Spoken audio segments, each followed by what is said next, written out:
Right, hey guys, how are we doing? Back another video from Totally Not Mark. We've got another Anatomy of One Piece video, so another character analysis video, this time focusing on Nico Robin, one of the most very interesting characters within One Piece, I think. Her introduction was really cool. She had a lot going on. Her backstory was quite cool as well, and emotional roller coaster with her, you know, conflicted about whether or not to be part of the crew, and then so yeah, let's see what Mark has to say on Nico Robin. Robin might be one of the most underappreciated characters in the entire series. I think it's all because her story peaked quite early and then sort of petered out. However, to suggest that there isn't more for this character to offer the story is just flat foolish. She is, in more ways than one, our key to the secrets of this world, and today, I want to examine in detail one of the characters that elevated this story beyond what any other character ever offered. The vibrance she provides this world is nothing short of staggering. And to fully appreciate her worth, we first need to understand her and how Eiichiro Oda masterfully stitched her into this story in a fashion that I was incredibly impressed by during the creation of this video. This is my analysis of the most mysterious, reportedly dangerous, and truly misunderstood member of the Straw Hat crew. This is Robin.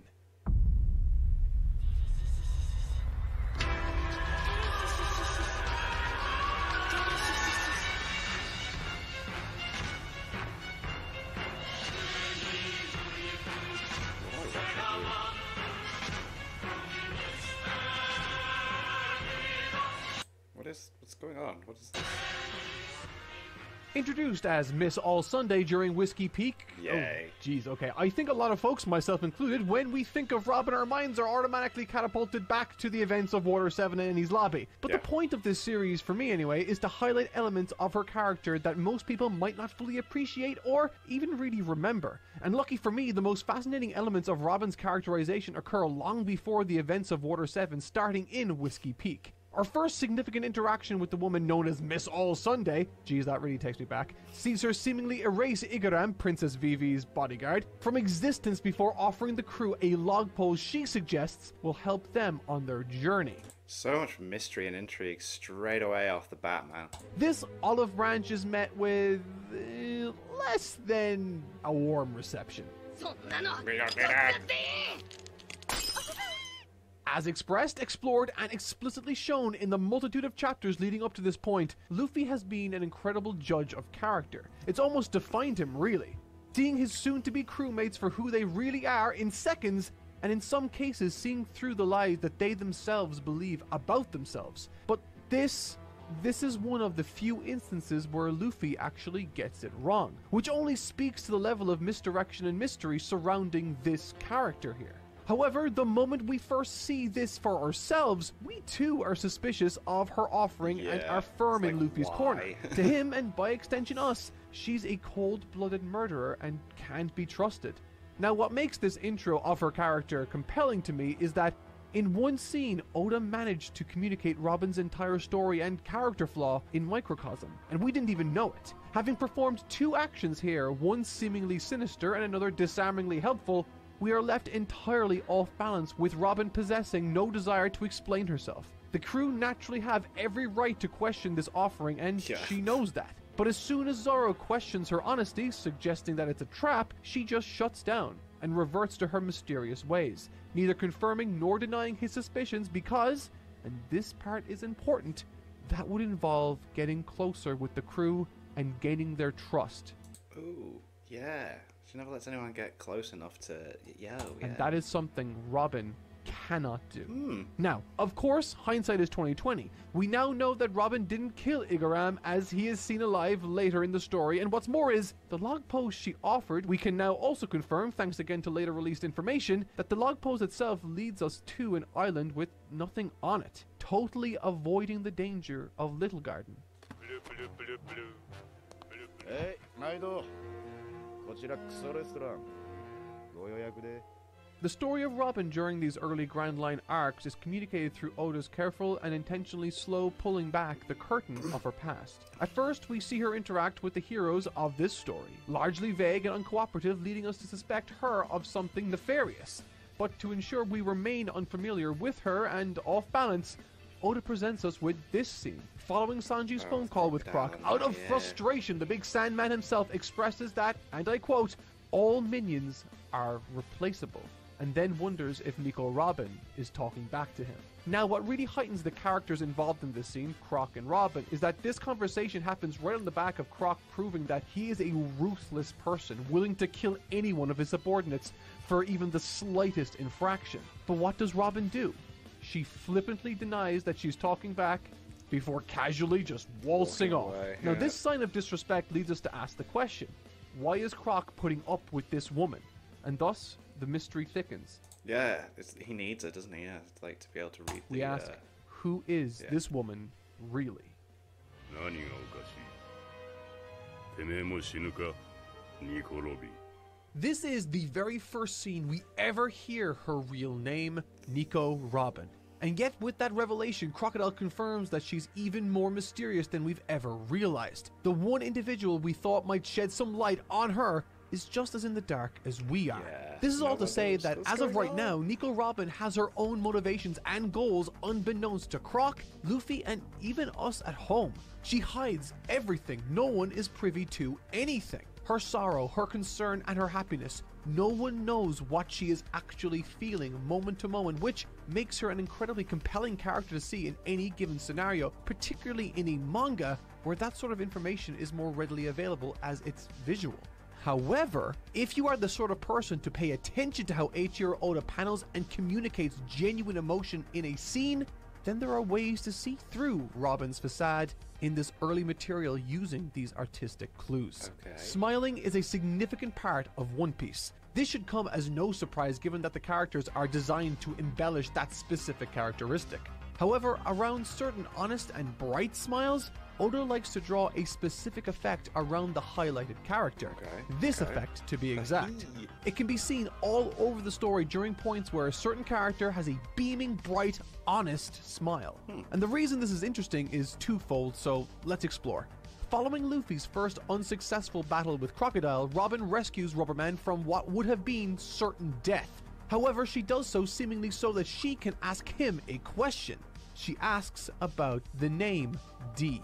This might not seem like much, but it is perhaps the first bit of genuine curiosity extended from her to him. We believe this is where she again starts to open up, but once she's satisfied, she immediately leaves him.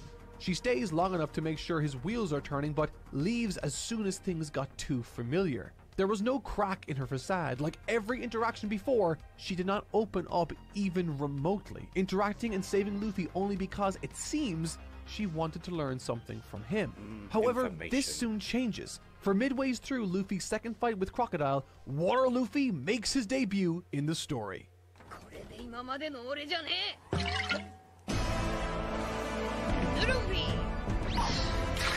I've pointed out a number of times thus far that Robin has smiled or chuckled in the face of a number of troubling and bizarre scenarios, but never is she shown to have that same sun effect behind her when she does.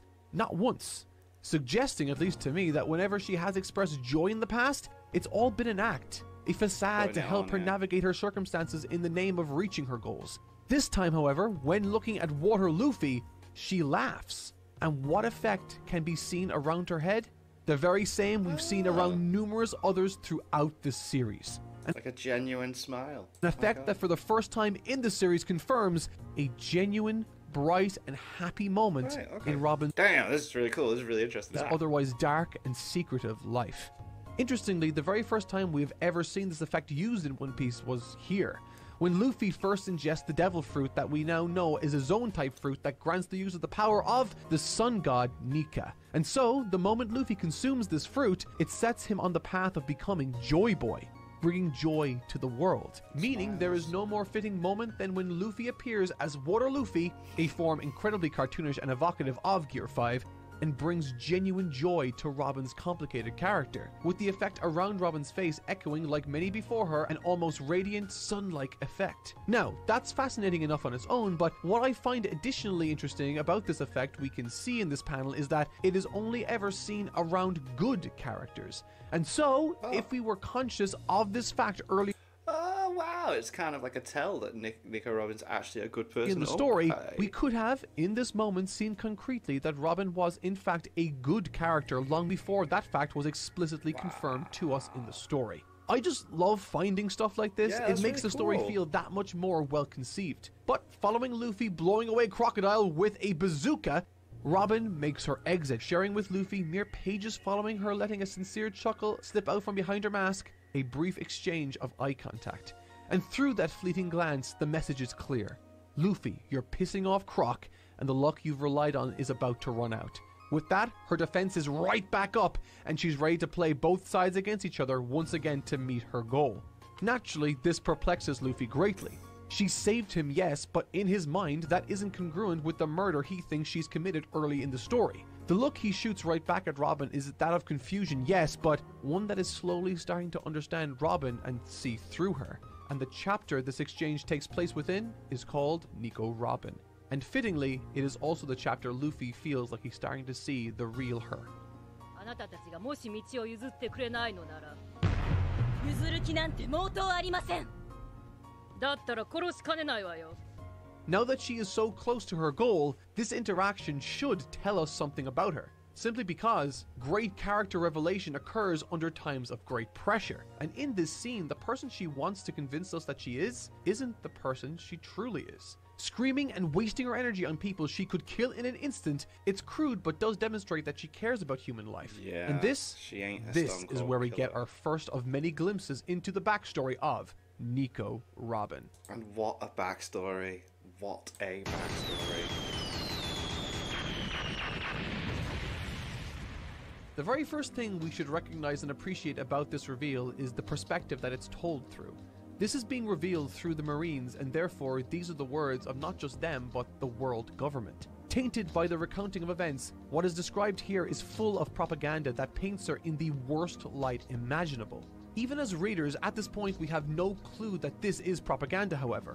We're being fed information about someone we don't really know and have no reason not to trust this information, just like the Marines in this situation. Furthermore, her powers and ties to an underworld organization only furthers the believability of this story. The bounty on her head is enormous. Huge. She's described as exceptionally dangerous. It's brilliantly believable. But what's more is, following this standoff, Tashigi is compromised by Robin, who looks as though she's about to kill her then and there, corroborating and matching perfectly the story the government delivered to us about her. But mere pages later, all She's of that alive. suspense and suspicion is undercut when Luffy discovers Tashigi alive. Now, a running theme in this story has been the role of misinformation and how manipulation of that information can define a path forward. Croc even says, quote, "Losers shouldn't boast about enforcing justice. The sea favors the strong." This suggests that the strong, in this case the world government, they get to define what they believe should be considered right and wrong by the masses, and more specifically, who qualifies as a public enemy. There's a wonderful bit of visual storytelling in the manga when Robin discovers the first poneglyph of the series. In it, we see her cracking open a dark, dark door, shedding light on what lies within, quite literally bringing into the light a mystery that has remained hidden away for countless years. Only she can do this, and fittingly, by doing so, is bringing her own brand of light to the world. Unfortunately, what's revealed here isn't of much interest to her. Beyond some information about a weapon she refuses to tell Croc about and a brief history of this Which I area, thought that was cool. Again, she's like keeping information away from him, and it's like, ooh. she realizes here and now that she has spent her entire life trying to reach this point, only to find that this poneglyph was the wrong one. She's reached the end of her path, and by doing so, has relinquished the last of the leverage she has over Croc.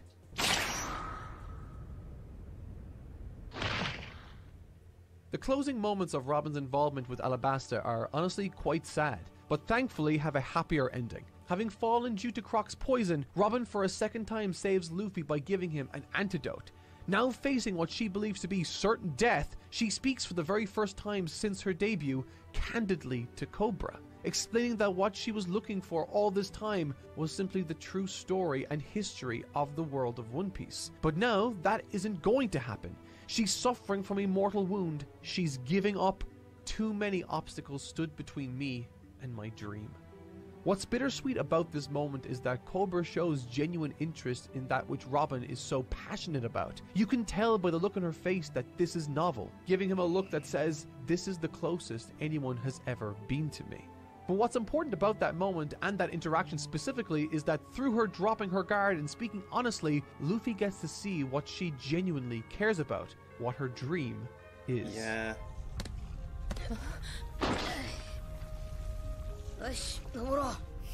This is the most important moment in Robin's life thus far, and what does Robin do? Tellingly, she protests. She feels as though she has nothing left to live for, and from that horribly lonely point of view, she utters words that have defined her character and expresses that she doesn't want to live.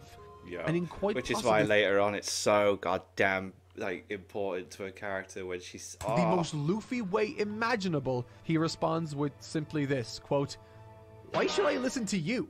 Cinema. Honestly, it is hilarious cinema."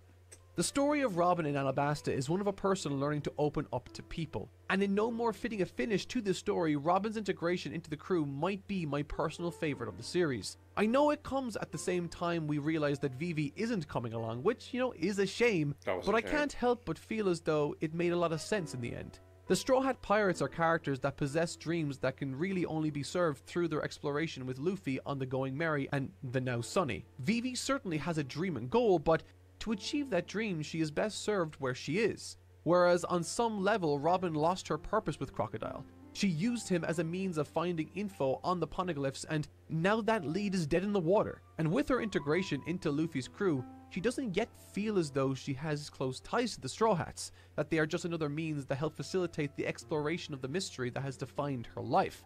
All of this could be and likely is true at this point, and when she initially asks to join the crew, she says, quote, "I have nowhere to go and nowhere to return to, so let me join your crew."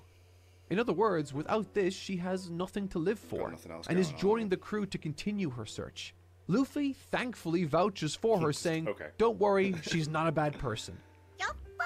The rest of the chapter is spent with her trying to win everyone over to her side, succeeding winning over everyone except for one, Zoro. Of course. He remains suspicious, and to that suspicion, she meets it with this panel. A big, beaming, sincere smile. Like Sanji with his growing conviction to strive for better things, Robin, by being close with Luffy and the crew, is showing more and more sincerity. More of who she truly is to them, and in the process, despite having a long way to go still, is finding real joy. Anything man can imagine is a possibility in reality.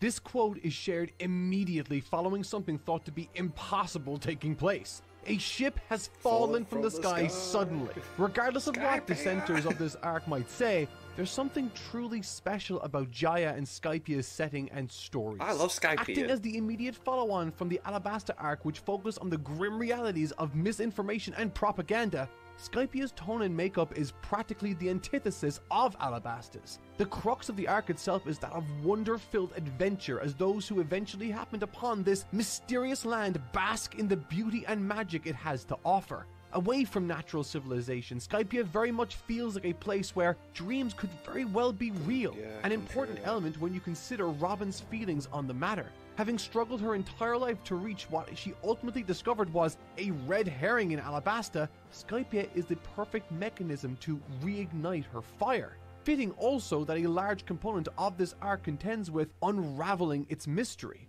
I mean, a ship literally fell from the sky. Someone needs to help make sense of this. And fittingly, Robin does just that, proving right off the bat how valuable she can be to the crew. Having come about a strange log post, she becomes necessary to disclose how that log post works, and the final deduction that there must be, in fact, an island in the sky.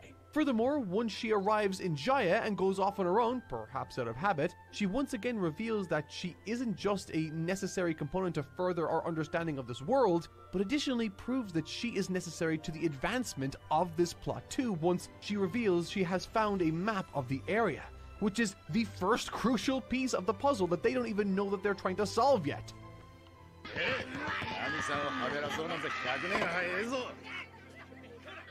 Despite having agreed to follow along with the crew, I think this scene shines a light on how Robin still feels concerning their companionship. With the crew celebrating and engaging in general merriment together, Robin is pictured off to the side, though still prominently in the panel, alone reading Nolan's diary in the hopes that she can learn something that she can use. It demonstrates that while she has joined the crew, she is likely only doing so to serve her own ends. Similar to her approach with Croc, choosing to keep everyone at arm's length away from her. But eventually the crew do arrive on Skypiea, and after fracturing into groups, Robin's posse, which initially included Zoro, Chopper, and Luffy, is eventually whittled down to just her. And once they are presented with the means of reaching where they ultimately need to go, Robin is the only one equipped with the requisite skill set to arrive at the desired location, while all the others just stumble off in the wrong direction. But I think my favorite aspect of the follow-on from this sequence has to be the writings she uncovers that allude to the Void Century. And true to the character and context of that which she's trying to uncover, our time spent with Robin is largely void of dialogue. Highlighting her quiet contemplation and journey, her silence is ultimately broken when she arrives in Shandora and discovers that the writing here is the very same as the writing on the poneglyphs. A curious discovery that speaks to the importance of Skypiea in general and the value Robin offers the team. She may have sat alone during the festivities, but had she not consumed that book that she was reading, she wouldn't have been able to make all the important connections that were necessary to make from Nolan's book to this location.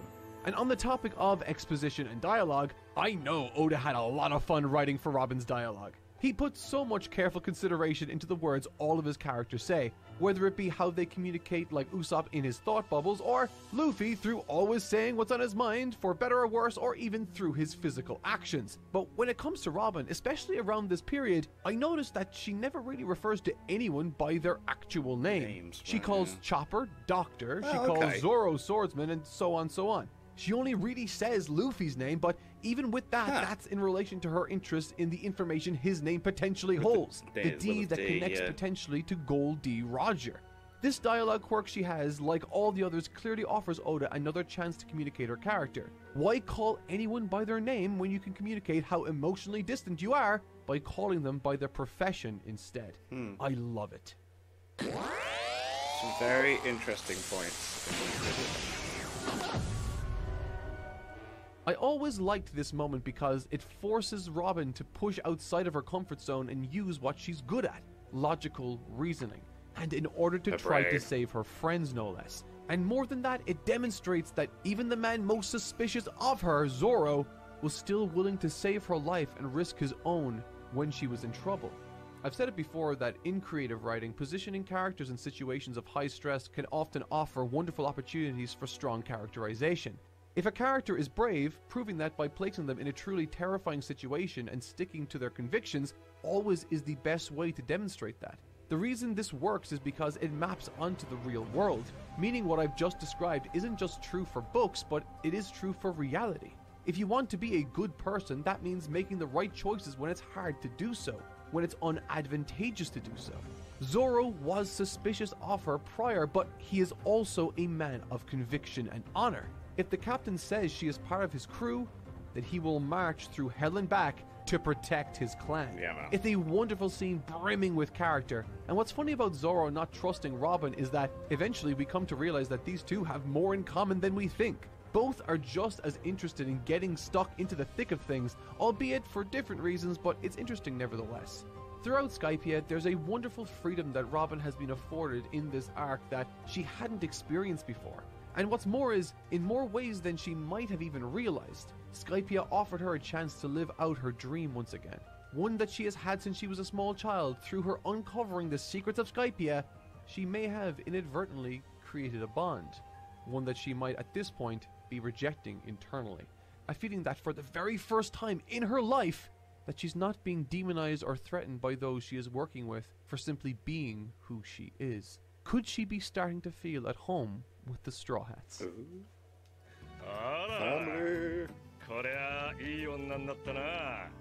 Nico Robin. Once Aokiji arrives, the typically level-headed and collected Nico Robin falls to the ground in utter disbelief. And once she does, comes with it the second time we're given a peek behind the curtain of her past. However, it's this peek behind the curtain that offers us a flavor of what the world government is truly protecting here. Aokiji says, and I quote, the amount of the bounty doesn't just reflect the strength of the criminal, there's also the danger level someone poses to the government. Not the people or the world, the government. Aokiji also reveals that how she initially escaped in the first place was thanks to him. You know, just in case we were starting to paint one side of this entire story with a black or white color, he injects an inconvenient amount of grey to the picture. Now, I know a lot of folks don't hold Long Ring Long Land in high regard. Yeah. I personally think it's because of the anime, but the manga's time spent there was plenty fun during my read-through. But more than that, on the topic of Robin, it offered us our first glimpse at a legitimate nerve Aokiji exposes in Robin. Speaking about her past to the point she's made deeply uncomfortable, she lashes out in attack of Aokiji, and now, utterly defenseless, who jumps in to protect her? Yes. Naturally, Luffy also steps in to fight for her, fitting as if there were ever a character to not care at all about someone's past, it'd be him.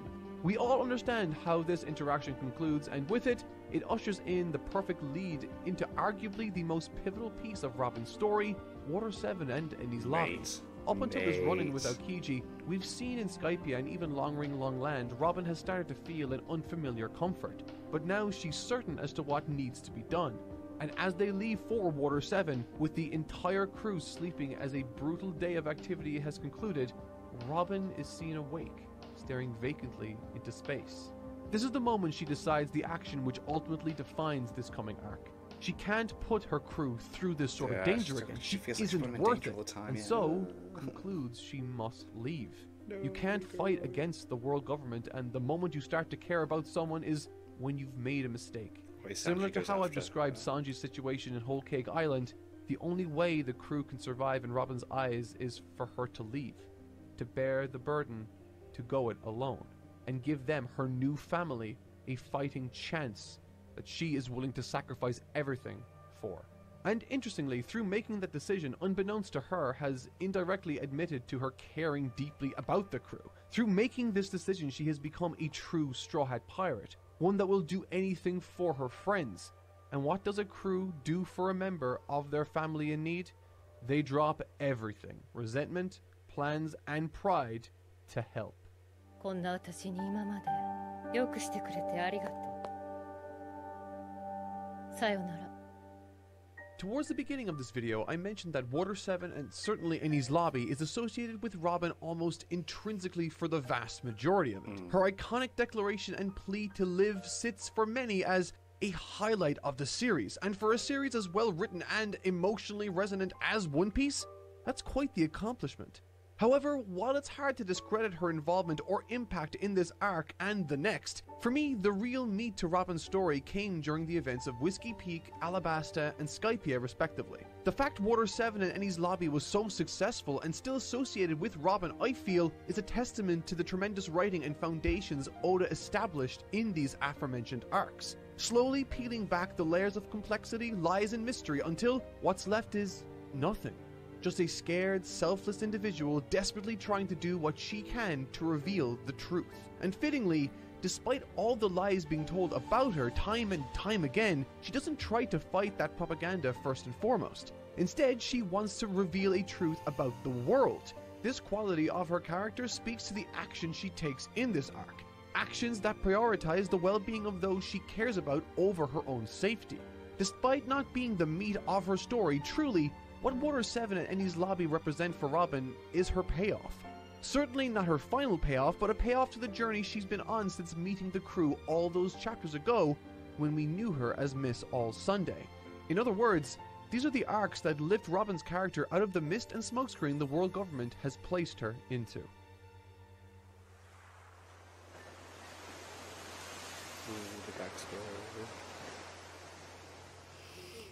Having received nothing but brief, fleeting glimpses into Robin's past for what feel like hundreds of chapters at this point, finally we are told outright by the woman herself about the conspiracy this world government is concealing. And more than that, see who Robin truly is, and more importantly, why she is this way. Left to grow up on the island of Ohara with her abusive and uncaring aunt and uncle following her mother's abandonment, Robin learned that staying quiet keeps negativity from finding you, that she can only rely really on herself, and that new families aren't worth the trouble of finding. If one thing is apparent in this flashback, it's the incredibly rare skill set and impact Robin's had and will continue to have on this series. Learning about the history of the Tree of Knowledge as well as the fate that eventually befalls it, we come to realize the level of aptitude Robin has for scholarly endeavors as well as archaeology, achieving the level of the former by the age of 8. Each learned individual is studying in secret the true history of this world. And fascinating as that may be, with plenty of healthy ramifications for the future of the story, this is a character analysis, and backstory isn't short of character revealing moments that corroborate how Oda has written Robin prior to this reveal. Coming to possess a devil fruit at a very young age, this ability she gained only served to further ostracize her from everyone her age and then some, with some referring to her even as a monster. Furthermore, and perhaps the most touching, was her relationship with a giant called Jaguar D. Saul, who washes up on the shores of her island. He was unlike anyone she had ever come across for literal and tragic reasons. She had never seen a giant before, but also had never felt so accepted and empathized with either. If there was anyone that could understand how she was feeling, it was him. And thanks to that experience, managed to teach her a coping mechanism he found useful when things got too intense or dangerous. He teaches her to chuckle and smile in the face of danger. Right. And we need not look too hard to know that Robin has been using this technique since we first met her. Chuckling to Croc in Alabasta and indeed numerous other instances, a trait we found disarmingly confident was in fact nothing more than a smokescreen she herself deployed. The Marines eventually arrive on the island to put an end to the secret work being carried out by the inhabitants, and this is where we meet CP9, who do their evil thing. However, returning in time for this confrontation and event is Robin's mother, who eventually reunites with Robin briefly before pushing her into Saul's care. A former Vice Admiral of the Navy, she never sees her daughter again.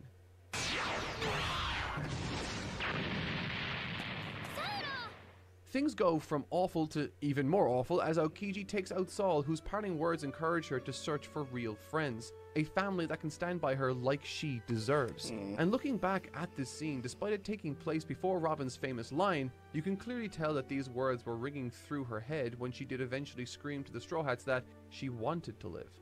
Having run from everyone her entire life, she has finally found her family, and one that she wishes she could be taken out to sea with. It's a wonderful full circle moment if you keep this flashback in mind when those famous lines are uttered. But what I found telling about this final exchange in her flashback was the parting words Aokiji offers Robin before he leaves her escape. He warns her to not cause trouble as he'll be the first one to find her if she did. In isolation, this doesn't mean much, but when looked at alongside his ambush in Long Ring Long Land, Robin's sudden out-of-character flurry clearly was inspired by this promise, one that clearly stuck with her and informed her decision in Water 7. If he was showing up there and then, it must be serious and dangerous for her friends. Now, what I love about this flashback, and indeed Water 7 and Enies Lobby, is that everything in Robin's life can be attributed to her past and the scars she bears as a result of that harsh road she's traveled. At this point in this series of character breakdowns, it's becoming a belabored point, but the level of attention to detail Oda has paid each and every character he's written for doesn't require me to point it out. It's all there, plain as day for everyone to see, ready for anyone to take an interest to find and uncover. The richness of this story is unrivaled in shonen, with Robin's character as a poster child for some of the most tragic and wonderfully consistent writing across hundreds of chapters.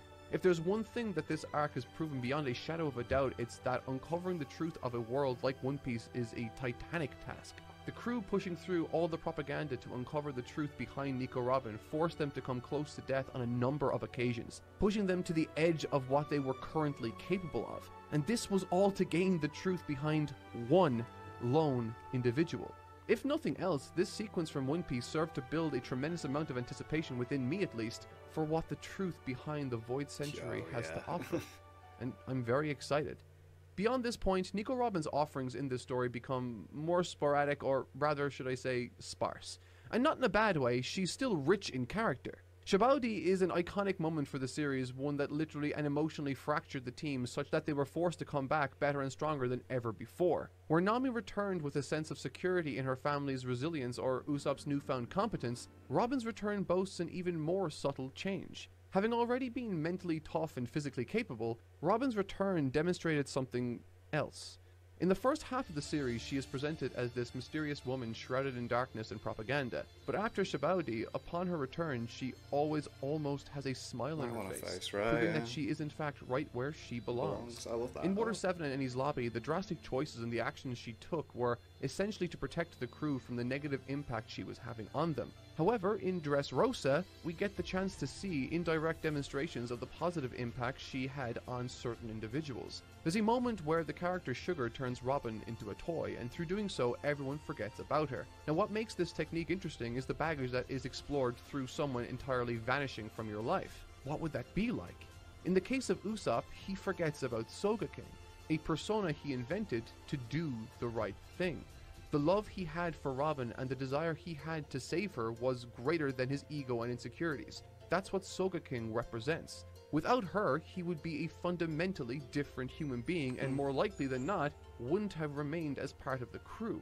And in contrast to the denial she felt towards herself and who she is, it all comes full circle in Wano, where she comes to the aid of Sanji, feeling like a valued member, one who is sorely needed in a symbolic moment that serves two characters. And through this conflict, Robin no longer fights against what she truly is or who she feels she should be. Instead, altruistically accepting herself as she is, accepting the light and the dark in a fantastically cathartic fight rich in character expression. この世に生まれて一人ぼっちなんてことは絶対にないんだね。その人たちのためだった生きて私をロビン悪魔にだってなるわ。 Damn, this one is fantastic. お帰りなさい、ロビンさん。ただいま。 The story of Robin has been one of discovering truth through pushing past trauma. And just like with all of Oda's characters, there are elements of poetry to her narrative makeup that, through their design, reveal more about her character's complexity and at the same time enrich the world around her. Nico Robin is a character that has a passionate and natural aptitude for uncovering the history of the world. She sees a sincere value in revealing the truth about it because, as she puts it, those who fail to remember the past are doomed to repeat it. However, the poetry of Oda's writing for her is that, despite having that modus operandi or proclivity for revealing the truth, she herself is a closed book, unable to either contend with or convince herself to trust the kindness of others for reasons that are rooted in the past, whether it be through abuse or tragedy. And once those scars are ultimately uncovered by those like Luffy and his crew, she eventually reveals all there is to know about her, and through doing so, blows the whole story wide open for us at home in ways that are still discussed and argued about today. The world government is one of the most compelling villains and antagonists in the story of One Piece, and through revealing the impact and motives behind their attack on her life, the world of One Piece has become that much more exciting and compelling. She revealed the truth about herself and through doing so, shone a light on the entire world she inhabits. She's a beautifully designed character, and honestly, with the way this series is marching towards what is being described as the last few years of publication, I can't help but reflect upon how much less this story would be had it not been for that little forgotten girl on that island.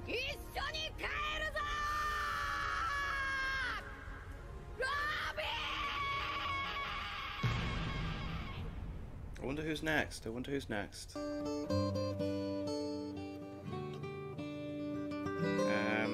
haven't had a Brook one yet, have we?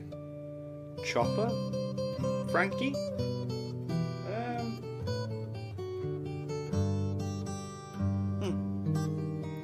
We shall wait and see. Maybe there's a hint at the end. Sometimes he throws in a little thing at the end, doesn't he?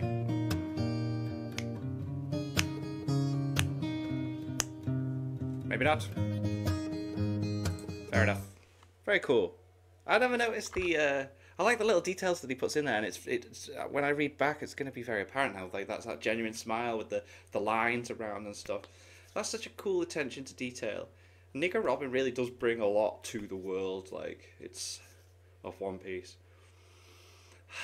That was nice. That was cool. And yeah, wait and see who the next Anatomy of One Piece video is about. Until then, thank you to my patrons. If you want to have your name at the end of every video, want to be able to watch patron-only reactions, such as the original Dragon Ball series, Link is in the description to the Patreon page. $1 a month is all I ask to help support the channel. It's greatly appreciated. Thank you for that. Thank you all for watching. What do you guys think of that? What do you guys think of this? Click like, subscribe if you haven't already. Leave comments down below. Let me know what I should watch and discuss in future videos. I'll see you guys next time.